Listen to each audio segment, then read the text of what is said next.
watch you prosper. They got to sit and watch God bless you over and over, because he said, I make your enemies your footstool. Somebody should be shouting right now. He said that, you know what, though they might be trying to gang up against you, I'm there with you. I'm preparing a table. He said, be patient, my brother, be patient, my son, be patient, my daughter, because guess what? Though it may look bad right now, I'm preparing a table before you, full of riches. I'm preparing your feast, and they gotta sit and watch you eat. They gotta sit and watch you go somewhere in life. Your shepherd has appointed your feast. Those same haters from that valley experience, the same folk on your job, the same folk at school that constantly getting on your nerve, constantly nagging you, constantly doing all manners of evil against you, they gotta sit and watch God bless you. They gotta sit and watch you make it in.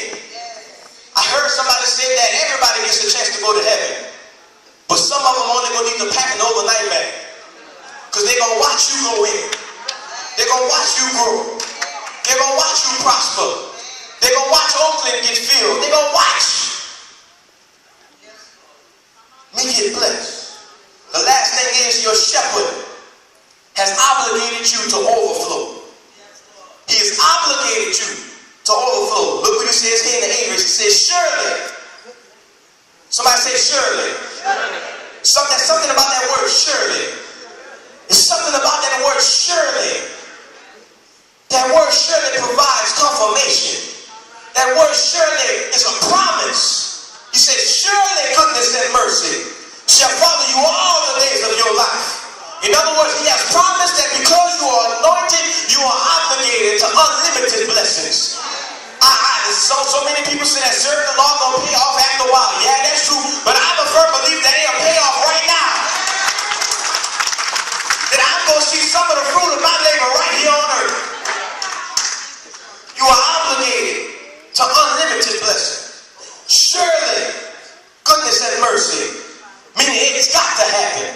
Then look what he said, you will dwell in the house of the Lord forever.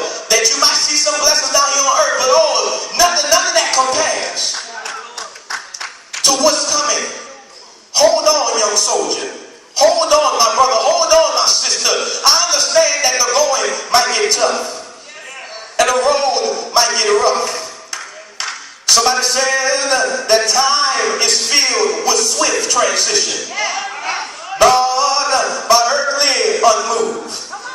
He said to build your hopes on things eternal and to hold to God's unchanging hand. Men might turn their back on you. Men might write you off and call you everything but a true-born child of God. But hold to God's unchanging hand. I know that you might be sick now. I know you might be going through some trials and tribulation. But when you look at your neighbor and say, neighbor, hold to God's unchanging hand. I wish I had some help in here this morning. Can I preach to you, my brothers and sisters? He said time is filled with swift transition. People don't act the way they used to act. People don't talk the way they used to talk.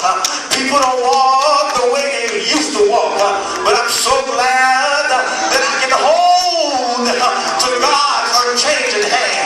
That though government might write me off, though the government might be upside down, though the economy might be sinking, I can hold to God's unchanging hand.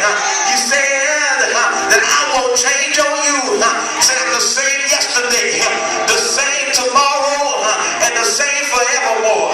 And he alright, y'all. And he alright, y'all. I'm glad that my shepherd provides for me. I'm glad I didn't have two pennies to rub together, that he was there to look beyond my faults and see every one of my needs. Am I right about it, Richard? Am I right about it? I'm glad that he was able to protect me even when I was going places I shouldn't have went. I'm glad he was there as my God, God my Savior, God my healer, God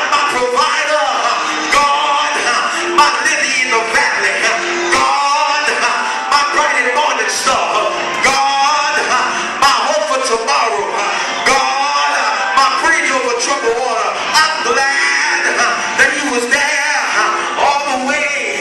Yeah. I'm glad he was there all the time. He said, the Lord is my shepherd. I shall not want. He maketh me to lie down in green pastures. He leadeth me beside the still water. He restores my soul. He leadeth me in the paths of righteousness. He is my shepherd. Who is he to you? Who is he to you?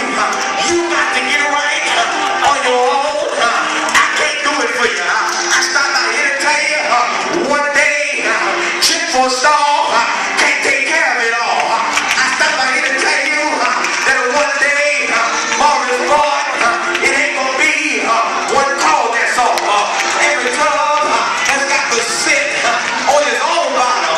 Can you say that, Lord, I held up the bloodstained banner? Can you say, Lord, I kept on trucking, though I might have been stabbed in the back a couple times, though they might have talked about me, Lord, I was there acknowledging you as my shepherd.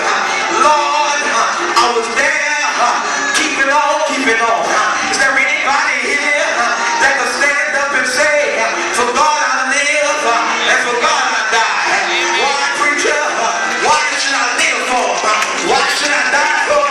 Because one day on a hill called Calvary, he died. Everybody know he died. Yes, he died on a hill called Calvary. They said the blood came streaming down. It was streaming for me and it was streaming for you. They say they whipped them all night long. They say they gambled for their clothes. But little did they know that he had somebody that was there to protect them. He had somebody that was there the whole time. I stopped by here to let you know that one day when he got up out of the grave, his God, his Father, prepared a table for him. Pilate had to watch him eat. The judge